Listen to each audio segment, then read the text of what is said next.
dhalinyarada dhamaan oo yani dhalinyarada Soomaaliyeed iyo guud ahaan caalamka waxaan u dirayaa in yani nabadda ka shaqeyno nagala shaqeeyaan dadka nabadda haystana si aan ku nabad ku heli lahayn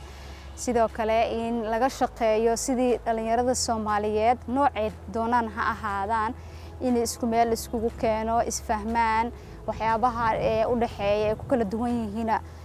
hal meel lagu wada xalliyo kadibna aan ku wada shaqeyno dhamaanteed sida nabad horumar iyo wadamada qaar la mid ah sida u gaareenba saan u higsan lahayn horumar iyo nabad inaan gaarno nabad ku noolaada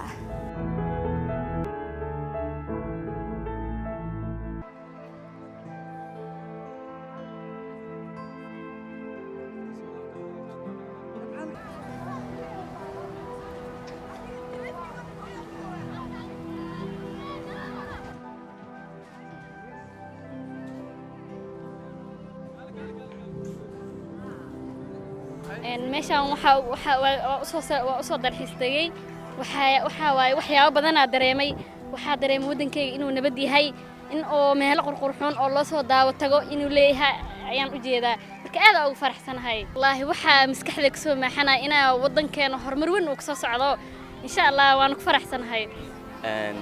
wax kale meeshan ma u imaanin waxa waay waa soo dalxiistagnay maadaama lagu jiro wili ay qoyan tahay maalmihii ciida meeshana u jeedaan waa beerta nabadda dhammaan dadka Muqdisho waa soo dabaashtageen